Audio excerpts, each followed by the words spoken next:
आणि आता ज्या क्षणाची आपण आतुरतेने वाट पाहत आहोत, शिवसेना पक्षप्रमुख आदरणीय उद्धव साहेब ठाकरे यांचे विचार आणि हे विचार आपण दरवर्षी ऐकतो आणि मग आपापल्या परिसरात आपापल्या गावात जाऊन हे विचार सर्व नागरिकांपर्यंत पोहोचवत असतो। तेव्हा आपण विनंती करूया शिवसेनेचे पक्षप्रमुख आदरणीय उद्धव साहेब ठाकरे यांना त्यांनी या वर्धापन दिनानिमित्त आपले विचार मांडावेत।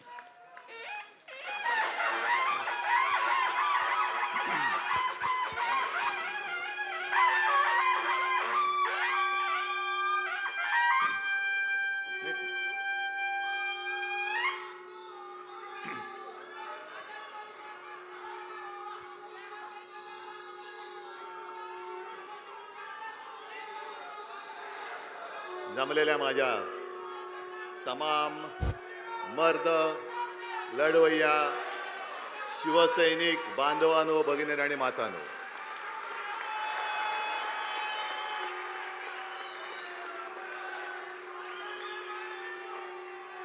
काही क्षण असे येतात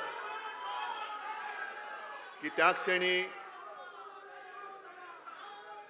भावना व्यक्त करणं कठीण असतं आणि तसाच आजचा क्षण आहे। लोकसभा निवडणुकांच्या निकालानंतर आपल्या शिवसेनेचा वर्धापन दिनाच्या निमित्ताने होत असलेला पहिला जाहीर कार्यक्रम आहे। मी सर्व शिवसैनिकांना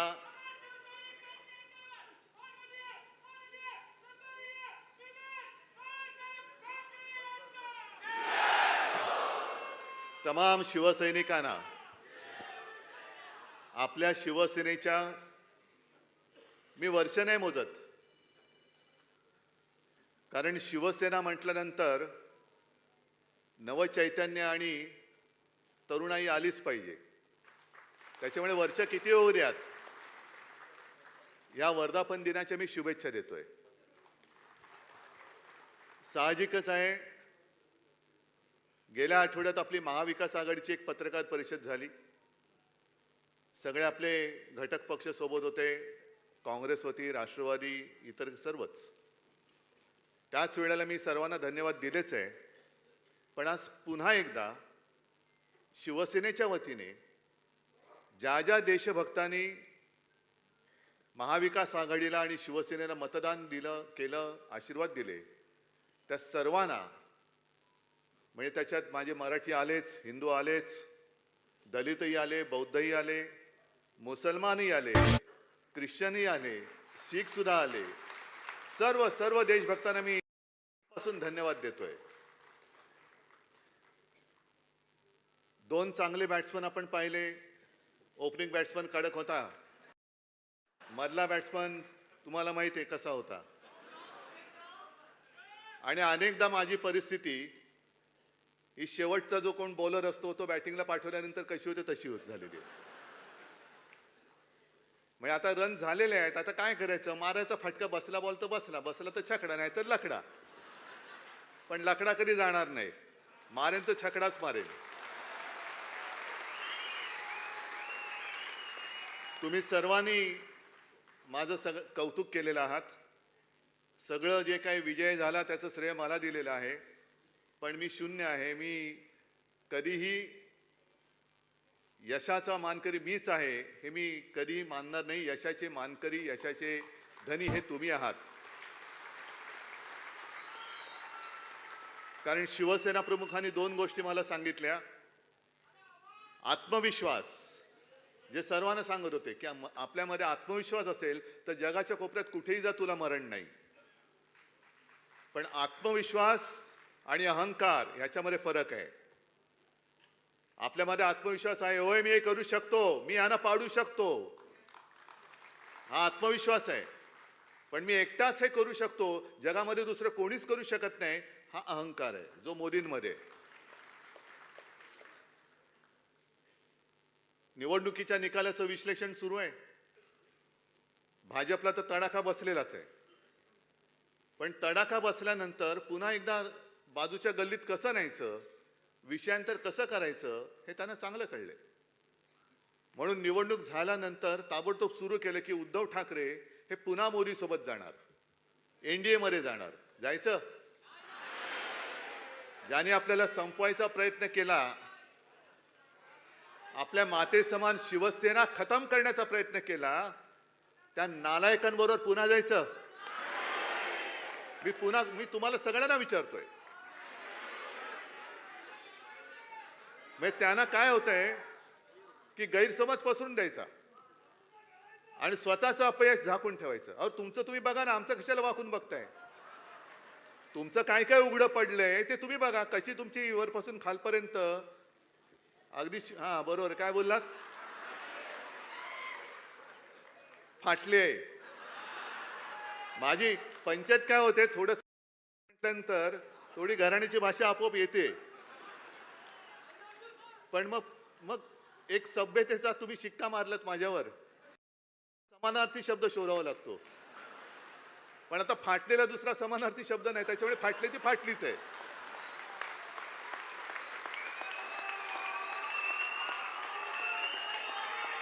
तर ते नाही झाकून ठेवायचं.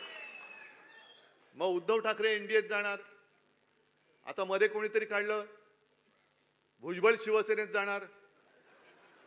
मला प्रश्न विचारले, म्हटलं तुमच्याशी भुजबळ बोललेत? नाही. मी भुजबळांशी बोललोय? नाही. भुजबळ माझ्याशी बोललेत? मग कशाला तुम्हाला या नसत्या उचापात्या करायच्या आहेत? ते आहेत मंत्री आहेत, त्यांचं ते बघतील ना. प्रत्येक जण आहे समजदार आहे, तो त्यांच्या वाटेने चाललोय, आम्ही आमच्या वाटेने चाललेलो आहोत. पण तुम्ही जी काय सांगड घालण्याचा प्रयत्न करताय आणि तुमचा अपयश झाकण्याचा प्रयत्न करतात, मी आज सगळ्यांचा सत्कार केला, खासदारांचा तर केलाच, पण माझ्या योद्ध्या उमेदवारांचा सुद्धा केला. आणि तो एवढ्यासाठी केला, सांगता येत नाही मध्यावधी निवडणूक लागली तर त्यावेळेला तुम्ही खासदार होणार आहात. हे सरकार काय चालेल असं मला वाटत नाही आणि चालू नये असंच माझं मत आहे. सरकार चालेल का? सरकार पडेल का? पडेल का नाही? चालेल का नाही? पडलंच पाहिजे. पुन्हा निवडणुका झाल्याच पाहिजेत आणि नाही तर आम्ही इंडिया आघाडीचं सरकार स्थापन करतो. आणि आपल्यावरती जो आरोप केला जातो की शिवसेनेला हिंदू मतं नाही मिळाली, शिवसेनेला मराठी मतं नाही पडली, शिवसेनेला मुस्लिम मतं पडली. हो पडलेत, जरूर पडलेत. संपूर्ण सर्व देशभक्तांची मतं शिवसेनेला मिळालेली आहेत. सर्व देशभक्त. त्याच्यात मी पुन्हा सांगतो, मुसलमान आले, ख्रिश्चन आले, शीख आले, दलित बौद्ध सगळेच आले. शिवसेनेने उद्धव ठाकरेंनी हिंदुत्व सोडलं का? तर आपण काँग्रेस सोबत गेलो म्हणून शिवसेनेने हिंदुत्व सोडलं. आणि संजय, आता तुम्ही बोलले ते बरोबर, तिथे जे डोमकावळे बसलेत, आता डोमकावळा म्हटल्यानंतर पुढचे सगळे सोपस्कर आले, पिंडदान वगैरे, त्यांची कावकाव सुरू झालेली आहे. मी काय हिंदुत्व सोडले? वाटते तुम्हाला मी हिंदुत्व सोडले? पण केवळ आणि केवळ देशभक्त, संविधान वाचवण्यासाठी आणि देशातली लोकशाही वाचवण्यासाठी सर्व देशभक्तांनी आम्हाला मतं दिली असतील तर आम्ही हिंदुत्व सोडले, आम्ही मुसलमानांच्या बाजूने लागलोय असं जर भाजप म्हणत असेल तर माझं स्पष्ट आणि ठाम मत आहे की नरेंद्र मोदी आणि भाजपाने सत्तेसाठी हिंदुत्व सोडलेलं आहे. हा माझा स्पष्ट आणि ठाम आरोप आहे. तुम्ही म्हणाले कसं? तुम्ही 2014 सालचा एनडीएचा फोटो बघा, 2019चा एनडीएचा फोटो बघा, कोण कोण होते त्याच्यामध्ये हिंदुत्ववादी. आणि आज जे त्यांच्या सोबत बसले चंद्राबाबू नायडू आणि नितीश कुमार, हे काय हिंदुत्ववादी आहेत? चंद्राबाबू नायडू आणि नितीश कुमार यांनी जो त्यांच्या निवडणुकांमध्ये आणि त्यांच्या राज्यात जो जाहीरनामा दिलेला आहे, नरेंद्र मोदींना आम्ही आव्हान देतोय की मोदीजी, तुम्ही चंद्राबाबू नायडूंचा जाहीरनामा पूर्ण करणार म्हणून त्या आंध्रात जाऊन सांगा. काय त्या जाहीरनाम्यामध्ये चंद्राबाबूंनी तिथल्या मुस्लिम समाजाला काही वचनं दिलेली नाहीयेत? नितीश कुमारनी बिहारमध्ये काही तिथल्या मुस्लिम समाजाला काही आश्वासनं दिलेली नाहीयेत? आमच्यावरती जेव्हा तुम्ही आरोप करता त्यावेळेला तुमच्याच टोप्या घातलेले फोटो कितीतरी आहेत ना. हे बघा, हे सुद्धा मुस्लिम आहेतच ना. पण आमच्याकडे चोरीमारी नाहीये. कारण या मुस्लिम समाजाला माहिती आहे की शिवसेना वार करेल तर समोरून करेल, यांच्यासारखा पाठून वार करणारे आमच्या अवलाद नाहीये. आम्ही लढू तर समोरून लढू, पण सरकारी यंत्रणेचा वापर करून, दुरुपयोग करून, जसं आता काल संजय तुम्हीच तो अग्रलेख लिहिलाय, मध्ये आपले मिंदे बोलले होते की काही संस्थांनी, स्वयंसेवी संस्था आहेत ना त्याच्यात, विश्वंभर चौधरी आहेत, असीम सरोदे आहेत, निखिल वागले आहेत, अनेक युट्यूबर्स आहेत, त्यांनी लोकशाही वाचवण्यासाठी आणि संविधान वाचवण्यासाठी इंडिया आघाडी आणि महाविकास आघाडीला पाठिंबा दिला. त्यांना सुद्धा मी खास धन्यवाद देतोय. अनेक, हेमंत देसाई आहेत, रवीश कुमार आहेत, कितीतरी अशी मोठी यादी आहे, ध्रुव राठी आहे, अनेक जण आहेत. या सगळ्यांनी आम्हाला मतदान करण्यासाठी म्हणून प्रचार केलेला आहे. मग मिंदे जे बोलले की शहरी नक्षलवाद, हुकुमशाही तोडा मोडा फोडून टाका आणि लोकशाही वाचवा, हा प्रचार हा नक्षलवाद वाटतो तुम्हाला, हा आतंकवाद वाटतो. मग लोकशाही वाचवा हा आतंकवाद असेल तर मी आतंकवादी आहे. देश वाचवा, देशाचं संविधान हा आतंकवाद असेल तर मी आतंकवादी आहे. पण तुमचे जे बापजादे दिल्लीत बसलेले आहेत, मोदी आणि शहा, ते सरकारी यंत्रणेचा दुरुपयोग करतायत. आमच्या कार्यकर्त्यांच्या घरी तुम्ही ED, income tax, CBI, police पाठवता. एक गद्दार जो अमोल तुझ्या इथे ज्यांनी विजय ठापला, तो स्वतः निर्लज्जपणाने सांगतोय की काय करू, माझ्यासमोर मार्गच नव्हता, एक तर तुरुंगात जा नाही तर आमच्याकडे या. भ्रष्ट माणूस, दम दाट्या करून, तुरुंगाची भीती दाखवून तुम्ही पक्षामध्ये घेता, सरकार पाडता, पैशाचा लालूच दाखवता. हा तुमचा नक्षलवाद नाही तर दुसरं काय आहे? हा तुमचा जो काय सरकारी, हा शासकीय नक्षलवाद आहे का? हा नक्षलवादच आहे. सत्तेचा दुरुपयोग करणं, विरोधी पक्ष तोडून टाकायचे, फोडून टाकायचे, चांगली सरकार चाललेली पाडून टाकायची आणि स्वतःच्या पक्षात घेऊन त्यांना मंत्रिपद द्यायची, हा शहरी नक्षलवादापेक्षाही भयानक, हा लोकशाहीची हत्या करणारा हा नक्षलवाद आहे. नक्षलवादी तुम्ही आहात. आमच्यावरती जेव्हा तुम्ही बोटं दाखवता तेव्हा तुमचं कर्तृत्व जे आहे हे काही लोकांनी बघितलं नाही अशातला भाग नाहीये. जनतेने सगळं बघितलेलं आहे, म्हणून एवढं सगळं केल्यानंतर सुद्धा जनतेने आम्हाला मतदान केलेलं आहे. आणि मी मिंद्यांना सांगतोय, भाजपला सांगतोय, जे भास्करराव तुम्ही आणि संजय राऊत तुम्ही बोललात, मी आज त्यांना पुन्हा एक आव्हान देतोय, जर तुम्ही षंढ नसाल तर शिवसेना प्रमुखांचा फोटो न लावता, माझ्या शिवसेनेचं नाव न लावता, धनुष्यबाण न लावता माझ्यासमोर निवडणूक लढून दाखवा.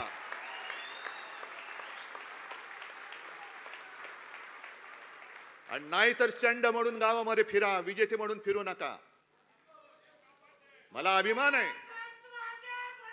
एका गोष्टीचा मला अभिमान जरूर आहे की या वेळेला आम्ही शिवसेना प्रमुखांखेरीज दुसरा कोणाचाही फोटो वापरला नाही आणि यापुढे सुद्धा वापरणार नाही. मोदींचा अजिबात वापरणार नाही.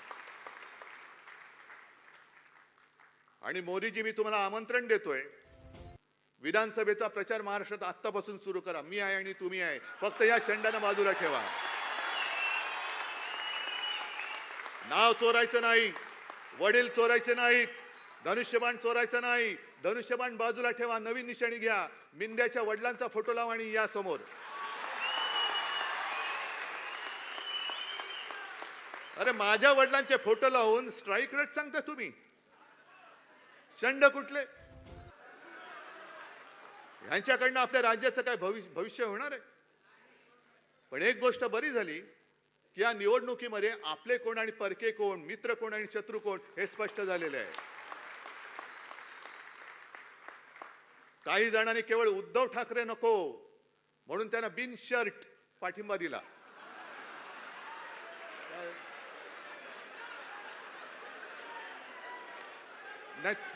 बिन शर्ट, अरे उघड पाठिंबा म्हणजे बिन शर्ट.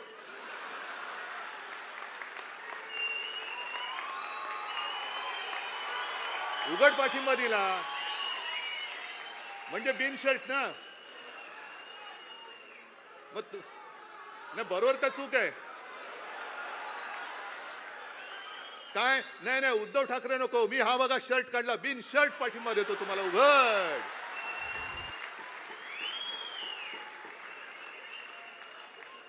काही जणांनी भाजपला विरोध करण्याचं नाटक करून ढोंग करून पाठिंबा दिला, लढण्याचं नाटक करून केलं. अरे आम्ही नाटकं करणारी माणसं नाहीत. नाटक ही सुद्धा कला आहे आणि ती कला बऱ्याच अंशी मोरीना जमते. आम्हाला जमत नाही, आम्हाला नाही जमत. पण माझी तर अशी इच्छा होती की आपल्या महाराष्ट्रातली निवडणूक ही 5 टप्प्यात नाही आणखी 10 टप्प्यात व्हायला पाहिजे होती. रोज यांची साल्टी काढली असती मी, रोज. कारण एकदा बघा आपल्याला शिवसेना प्रमुखाने काय सांगितलं, म्हणून मी म्हटलं ना की मी नम्र आहे, सगळ्यांशी नम्रपणाने वागतो. तुम्ही प्रेमाने वागा, आम्ही प्रेमाने वागू. पण जर पाठीत वार कराल तर आम्ही वाघ नखं काढू, आम्ही वाघ नखं काढू. आता मुनगट्टी वार ज्यांचे नख उपटले चंद्रपूरमध्ये ते लंडनमध्ये पुन्हा वाघ नखं आणायला चाललेत. अहो कशाला त्या छत्रपतींचा तुम्ही अपमान करताय, कशाला अपमान करताय? एक तर तुमची पात्रता नाही, गद्दार मानसिकतेचे तुम्ही, भगव्याशी बेईमानी करणारी अवलाद तुमची. संपूर्ण महाराष्ट्रामध्ये आणि देशामध्ये माझा हा छत्रपतींचा भगवा असतो, त्याच्यावरती कोणतं सिम्बॉल नव्हतं, काही नव्हतं. पण त्या भगव्यामध्ये तुम्ही भेद केला. कुठलं काय यांचं चिन्ह छापा, कुठलं काय. म्हणून मी तुम्हाला सांगतोय, आपल्या भगव्या झेंड्यावरती आपलं चिन्ह टाकायचं नाही. आपला भगवा पवित्र शिवरायाचा भगवा तो भगवाच असला पाहिजे. मशालीचा प्रचार वेगळा करा, मशालीचा प्रचार वेगळा करा. मशाली आपली धगधगती मशाल आहेच, पण छत्रपतींच्या भगव्याला कलंक त्यांनी लावण्याचा जो प्रयत्न केलेला आहे त्यांना आपल्याला गाडायचंय. म्हणून छत्रपतींच्या भगव्याला आपली मशाल किंवा दुसरं कोणतेही चिन्ह टाकू नका. आपला शिवसेनेचा भगवा भगवाच असला पाहिजे.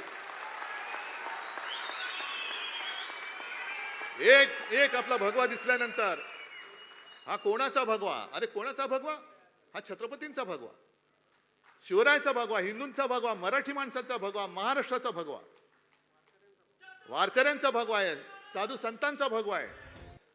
त्यावेळेला कोणी असं केलं होतं? तुकाराम महाराजांचा भगवा वेगळा, ज्ञानेश्वरांचा भगवा वेगळा? नाहीच. भगवा भगवा आहे आणि मशालीशी साधर्म्य असणार आहे. जसं ती एक ज्वाळा दिसते भगवा फडकताना, मशाल दिसते, तीच मशाल घेऊन आपण यांच्या बुडाला आता आग लावलेली आहे. तीच मशाल आहे आपली.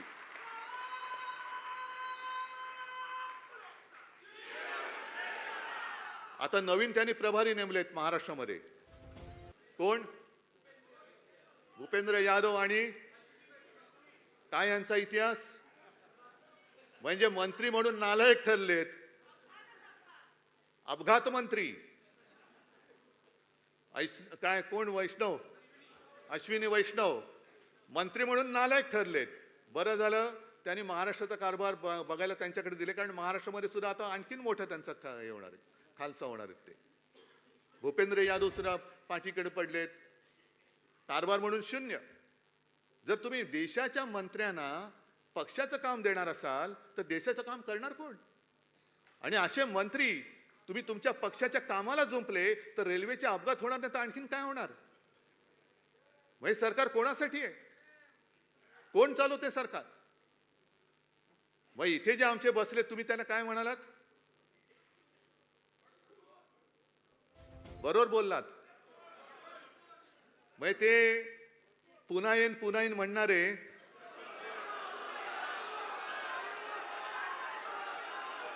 आता काय म्हणतात माहितीये?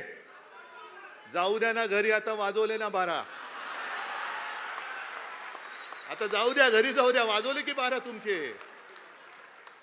म्हणजे 12 वाजले आता जाऊ द्या. ते बोलतात नाही 12 बज गया और सत्यानाश करो. काय कोणाची महाराष्ट्राची काय नाळ जोडलेली नाही, काही जोडलेलं नाहीये. कुठे काय झाल्यानंतर जबाबदारी घ्यायची कोणाची ताकद नाहीये. असं हे सगळं सरकार चाललेलं आहे. त्याच्यामध्ये आणखीन आता विधान परिषदेच्या निवडणुका आल्यात. एक पदवीधर शिक्षक, मुंबईच्या दोन्ही आपण लढतो, मला दोन्हीच्या दोन्ही विजय पाहिजेत. नाशिक शिक्षक लढतोय, मला नाशिक शिक्षक सुद्धा यावेळेला जिंकून पाहिजे. आता लढाई सुरू झालेली आहे. आता थांबायचं नाही. आता शेवटचा विजय मिळेपर्यंत थांबता येणार नाही आपल्याला. पण त्याच बरोबरीने आणखीन 11 विधान परिषदेच्या जागांची निवडणुकीची घोषणा झालेली 11, ज्या आमदारांच्या मतांवरती निवडून येणार. मला सुप्रीम कोर्टाला एक विनंती करायची आहे की किती तुम्ही अंत बघणार आहात. अपात्रतेचा निर्णय जो शिवसेनेच्या बाबतीत तुम्ही खोळंबून ठेवलेला आहे, राष्ट्रवादीच्या बाबतीत ठेवलेला आहे, ते 40-40 आमदार जर का अपात्र झाले तर ही निवडणूक होऊ शकेल का? आणि यांच्या अपात्रतेबद्दल टांगती तलवार असताना ही निवडणूक होऊ कशी शकते? मग आता हे काय सांगतील, निवडणूक प्रक्रिया सुरू झाली. प्रक्रिया सुरू केलीच कशी, झालीच कशी? अपात्र आमदार, गद्दार आमदार हे मतदान करू कसे शकतात? न्याय मिळाला पाहिजे, बरोबर आहे. पण न्यायालय जर का विलंब लागत असेल तर मी मागे सुद्धा बोललो होतो, शिवाजी पार्क वरती बोललो होतो, अरे रुग्णामध्ये जोपर्यंत जीव आहे तोपर्यंत त्याला औषध द्या. श्वास सोडल्यानंतर ऑक्सिजन घेऊन धावत धावत आला, शेवटी न्याय मिळाला. अरे मेला तो, मेला आता तो. मग काय करायचं? त्याच्या कबरीवर व्हायचंय नुसतं तुमचा नाही? काय करायचं काय? ही लढाई ही केवळ कोणाची वैयक्तिक लढाई नाहीये. ही लढाई ही लोकशाहीची लढाई आहे, संविधानाची लढाई आहे. अरे एक लढाई आम्ही जनतेच्या न्यायालयामध्ये जिंकलेलो आहोत. पण सर्वोच्च न्यायालयाकडे आता आमची एक प्रार्थना आहे, अपेक्षा आहे की तुम्ही ही लोकशाही इकडे खतम करायला निघालेले आहेत. जनतेने जाग दाखवलेली आहे, तुम्ही तुमची जाग दाखवणार आहात की नाही? का प्रत्येक वेळेला तारीख पे तारीख, तारीख पे तारीख काय सनी देओल बसलाय? किती काळ बघायचंय? आणि या सगळ्या गोष्टी बघितल्यानंतर म्हणून मी जे म्हटलं की सरकार पडलंच पाहिजे. कारण आपल्यावरती जे आरोप करायचे की शिवसेना, काँग्रेस आणि राष्ट्रवादी ही नैसर्गिक युती नाहीये. म्हणजे काय झालंय? नैसर्गिक आणि अनैसर्गिक म्हणजे काय नेमकं? देवेंद्रजी तुम्ही सांगता का आम्हाला? तुम्ही जे काय आता तिकडे सगळं करून ठेवलेलं आहे त्रांगडं, जे तुम्ही मला नागपूरच्या अधिवेशनामध्ये सांगितलं होतं, काय ते काट्याच्या आणीवर बसली 3 गावे, बरोबर ना? 2 ओसाड 1 बसेची ना. आता ऐका, तुम्ही तुमचं रेकॉर्ड केलेलं असेल ते स्वतःला लावून ऐका. तुमचं एक तरी गाव बसलंय का? बरं, पंतप्रधानांनी दत्तक गाव योजनेत तरी तुमचं गाव बसलंय का? गाव दत्तक घेऊन सुद्धा तुमची गावं बसत नाहीयेत. आणि तुमची जी आता झालेली आहे चंद्राबाबू आणि नितीश कुमार यांची युती ही नैसर्गिक आहे की अनैसर्गिक आहे? कारण नितीश कुमार म्हणाले होते की आम्हाला, जसं मी म्हणतो की मला भाजपा मुक्त राम पाहिजे, तुम्हाला मिळाला. तसं नितीश कुमार बोलले होते की संघमुक्त भारत. तो नितीश कुमार तुम्ही त्याचं मानाचं पान ताट सगळं वाढून तुम्ही त्याच्या बाजूला बसलायत तुम्ही. दुसऱ्या बाजूला चंद्राबाबू नायडू, ज्या चंद्राबाबूंना मोदी म्हणाले होते युटर्न बाबू, आणि चंद्राबाबू मोदींना म्हणाले ते हे तर अतिरेकी आहेत. मग मिंदे तुम्ही सांगा, चंद्राबाबू मोदींना अतिरेकी बोलले होते, मग तुमचा नक्षल काय शहरी नक्षलवाद नेमका आहे कुठे? हे हिंदुत्ववादी आहेत का? ते मांझी बोलले होते की राम आणि कृष्ण हे काल्पनिक आहे. दुसरं कोणी बोलला तर काय आगडोंब उसळला असता. भाजपनी पूर्ण त्यांची काय चपला मारल्या असत्या, जोडे मारले असते, प्रतिमा जाळल्या असत्या. पण आता बसलेत ओ मांजी रे करत, गाणं आहे ना, घेतलेत बरोबर सगळे. हे असे सगळे ज्यांचा विचाराचा पत्ता नाही, काही त्याला हिंदुत्वाचा आधार नाही, आणि तुम्ही आम्हाला हिंदुत्व शिकवायला निघालात. अहो, हिंदुत्व माझ्या आजोबांनी आणि माझ्या वडिलांनी मला भरपूर शिकवलेलं आहे, आणि त्यांच्या मार्गावरती मी पुढे हिंदुत्व घेऊन जातोय. त्यांच्या मार्गावरती मी हिंदुत्व घेऊन जातोय. तुमचं बुरसटलेलं हिंदुत्व मला मान्य नाही. आमचं हिंदुत्व हे तेजस्वी आहे, सुधारणावादी आहे. गोमूत्रधारी हिंदुत्व आम्हाला मान्य नाही, हे मी ठामपणाने सांगतोय. शेंडी जानव्याचं आणि देवळात घंटा बडवणारं हिंदुत्व आम्हाला मान्य नाही, जे माझ्या वडिलांनी मला शिकवलेलं आहे. आम्हाला अतिरेक्यानं बडवणारा हिंदू पाहिजे. तुम्ही आम्हाला हिंदुत्वाचे धडे द्यायला जाऊ नका. तुम्ही आम्हाला शिकवायच्या फंदात पडू नका. तुम्ही सत्तेसाठी जे हिंदुत्व सोडले ते तुम्ही, मोदींना मी विचारतोय, सत्तेसाठी तुम्ही हिंदुत्व का सोडलं? पूर्ण देश ते काय कोणाचं होतं ना, देशाला माहिती पाहिजे. सगळ्यांनी सांगा तुम्ही. हा, काय नेशन वॉन्ट्स टू नो. का तुम्ही हिंदुत्व सोडलं? का तुम्ही लाचार झालात? हा, पूछता है भारत. नाही, आता पुसताय भारत, त्यांना पुसून टाकतोय भारत, त्यांना पुसून टाकतोय. पुढच्या निवडणुकीमध्ये यांचं नामोनिशाण नाही शिल्लक ठेवायचे. जे नड्डा निघाले होते आपल्याला नड्डायला,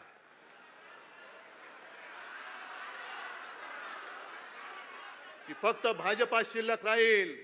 नड्डाजी, नड्डा संभाल के रखो.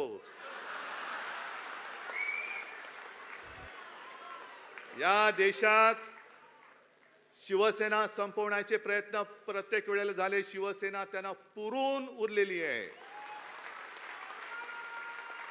त्याच्यामुळे मी भारतीय जनता पक्षाला सांगतोय, जे मगाशी एक थोडंसं राहिलं, शिवसेना प्रमुखांनी जे मला सांगितलं की आत्मविश्वास आणि अहंकार यातला फरक लक्षात ठेव.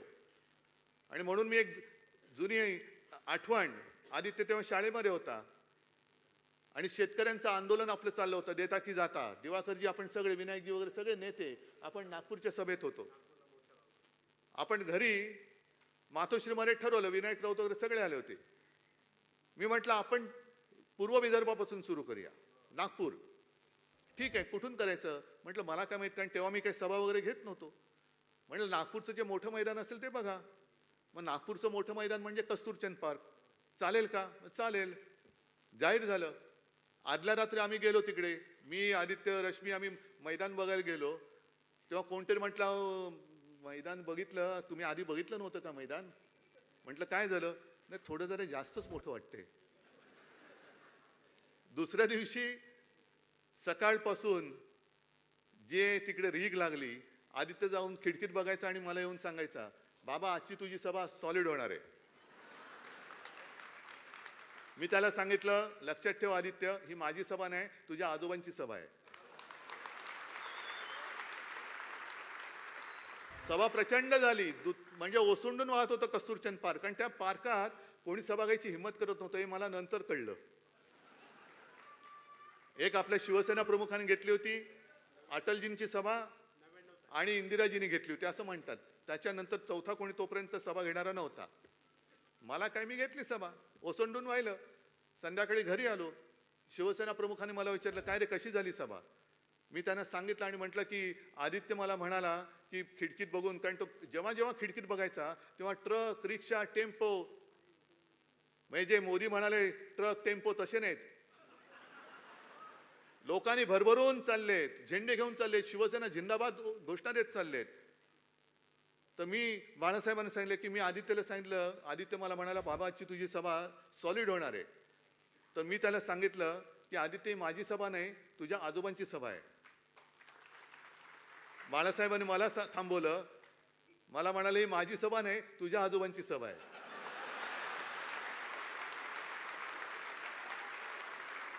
आणि मला म्हणाले, एक लक्षात ठेव उद्धव, ज्या वेळेला तुझ्या डोक्यात तू कोणीतरी आहेस अशी हवा जाईल, त्या क्षणी तू संपलास. आपण जे काही आहोत ते पूर्वजांच्या पुण्याईवरती आहोत. आणि स्वतः बाळासाहेब म्हणाले, अरे मी कोण आहे, माझ्यासाठी एवढी लाखो लोक काय येतात, असं काय आहे माझ्यामध्ये, का माझं लोक ऐकतात? मी साधा माणूस आहे, पण फक्त आणि फक्त आपल्या पूर्वजांचे आशीर्वाद माझ्या मागे आहेत, म्हणून माझं ऐकायला लोक येतात. तसंच मी सुद्धा शून्य आहे, मी सुद्धा शून्य आहे. आणि बाकी सगळे तुम्ही जे आहात, तुम्ही शून्याच्या मागे उभं राहायचं का पुढे उभं राहायचं हे ठरवणारे तुम्ही लोक आहात. शून्याच्या मागे उभं राहिलं तर काय किंमत असते आणि पुढे उभं राहिलं तर काय किंमत असते. मी लढतो ते तुमच्या हिमतीवरती आणि तुमच्या भरोश्यावरती लढतो. मी लढतो ते मी माझ्या महाराष्ट्रासाठी लढतो. मी लढतो ते आपल्या मुंबईसाठी लढतो. आणि मी लढतो तो देशभक्तांच्या न्याय हक्कासाठी लढतो. आणि म्हणूनच ही लढाई, ठीक आहे, काही योद्धे आपले पराभूत झाले, पण लक्षात ठेवा, या कठीण प्रसंगामध्ये आपण जगाला एक दाखवून दिलेलं आहे, भाजप सुद्धा अजिंक्य नाही, मोदी सुद्धा अजिंक्य नाहीत, मोदींचे पाय सुद्धा मातीचेच आहेत, हे आपण सिद्ध करून दाखवलेलं आहे. आणि जेव्हा इतिहास लिहिला जाईल तेव्हा ओमराजे तुझं एक वाक्य मी सांगतोय. पुढे गेलो ओमराजे. ओमराजे एक चांगलं वाक्य बोलला होता. ओमराजेने सभेत विचारलं होतं, खंडोजी खोपडे, सूर्याजी पिसाळ ही नावं घेतल्यावर आपण काय म्हणतो? किती वर्ष झाली त्यांना? अजूनही त्यांच्या कपाळावरचा गद्दारीचा ठसा पुसू शकले नाही, तर ह्या गद्दारांचा कधी पुसला जाणार? आणि इतिहासामध्ये नोंद ही गद्दार म्हणून आपली व्हायला पाहिजे का योद्धा म्हणून व्हायला पाहिजे? मी म्हणेन हार जीत होत असते. निवडणूक हारलो तरी उद्या जिंकेन, पण जर हिम्मत हारलो तर पुन्हा जिंकू शकणार नाही. मी हिम्मत हारणार नाही, मी हिम्मत तुम्हाला हारू देणार नाही. काही ठिकाणी निवडणूक जरूर हारलो असेल, जिवारी लागलाय माझा पराभव, पण हा पराभवाचा वचपा मी तिथे विजय मिळवून दाखवल्याशिवाय राहणार नाही, ही शपथ घेतो आणि आपली रजा घेतो. जय हिंद, जय महाराष्ट्र.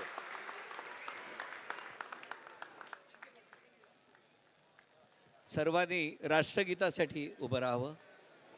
जरा वेळ थांब, एक मिनिट. पोडियम बाजूला घ्या. पोडियम